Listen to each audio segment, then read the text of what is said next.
Hi, Stephen. Thank you so much for joining me today. Hello, it's good to be here. Now, I'm still new to Dignity, but I just heard that you all celebrated your 10-year anniversary, so congratulations. Thank you. So, take us back 10 years. What was kind of the motivation for starting Dignity Coconuts?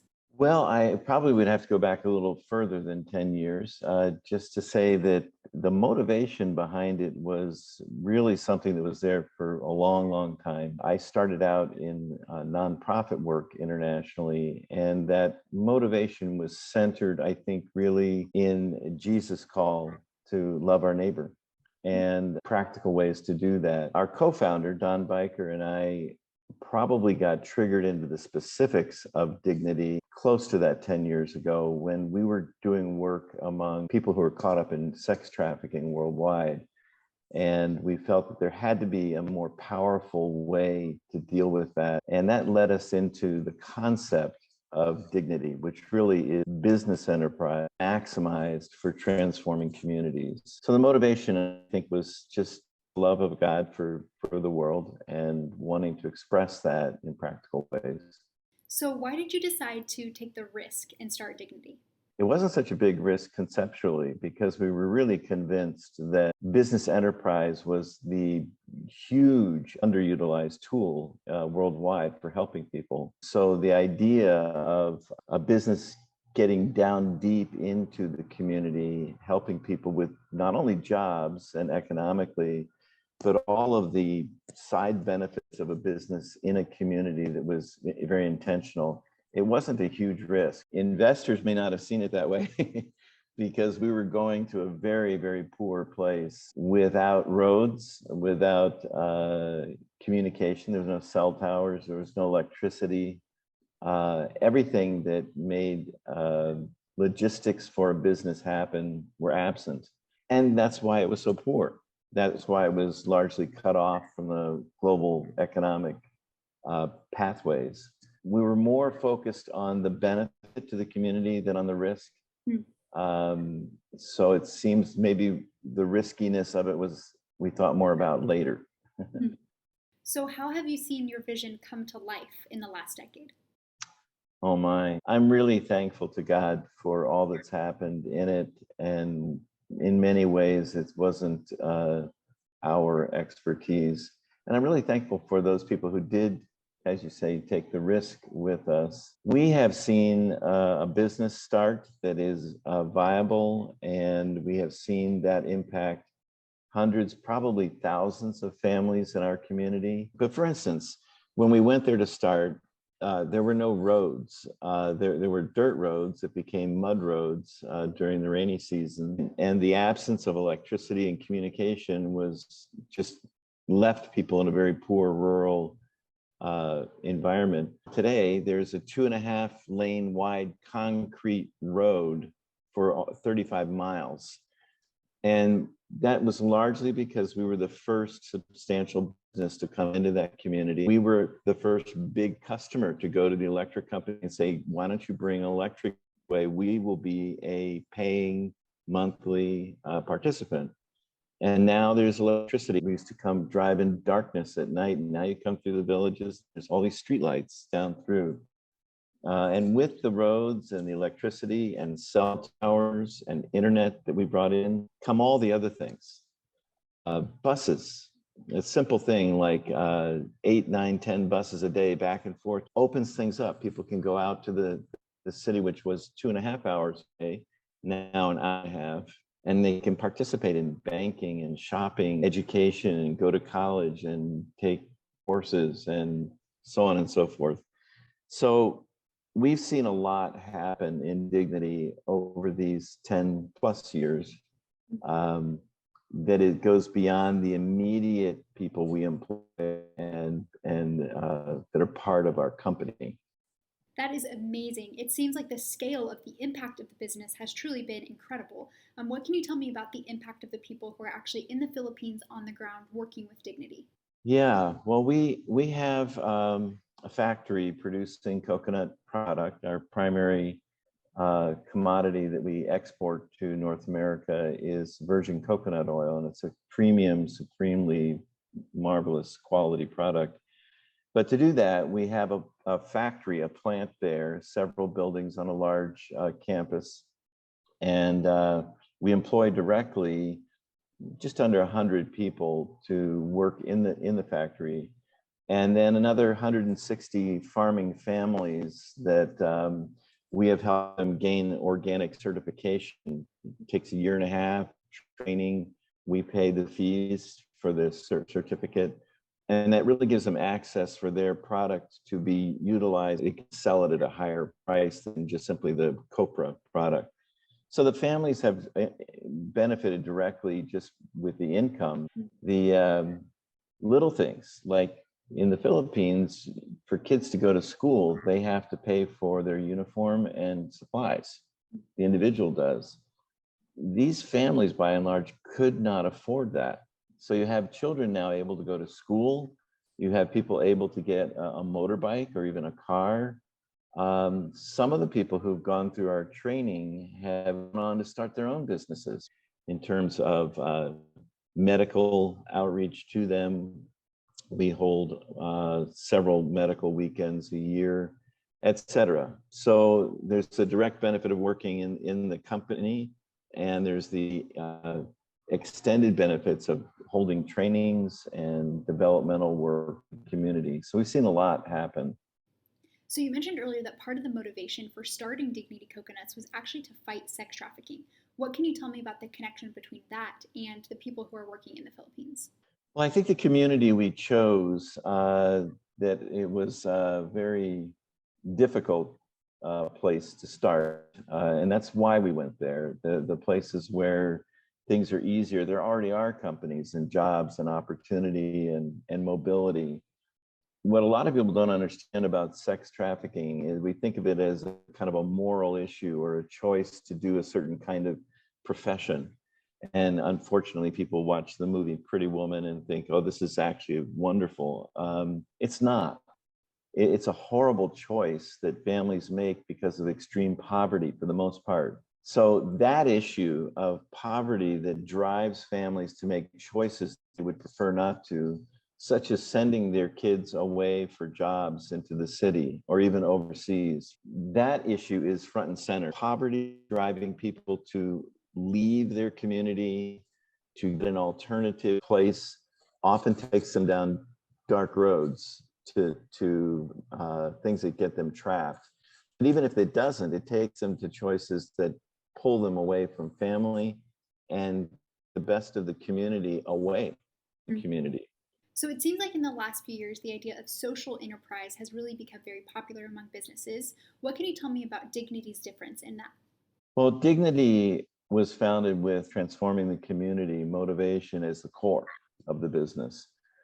Our bottom line includes the kind of profit that is the people's lives changed. We would sacrifice some financial profit to the company to gain people profit, human profit, the kind of change in people's lives that is measurable and significant. I think, and I'm glad that there's more social awareness and that more companies are trying to add impact to their plan. But a lot of times that's tacked on as a way to promote the company to the public. It sounds good. It is good. There are companies that do it for much more fundamentally core-driven reasons. But for the most part, I think our company is a bit different in that it's the reason we exist. And Dignity would not be a company if it was not benefiting the community significantly. We would not be Dignity anymore. Give us an inside look at the team in the Philippines. How do things actually run on the ground? Well, I am the only white person involved in the company in the Philippines. So it's, first of all, very much Filipino, and I would say Filipina run. Our president is a woman, Edith Cisan. The board there is majority women, and we're deeply committed to women in our company and women in leadership.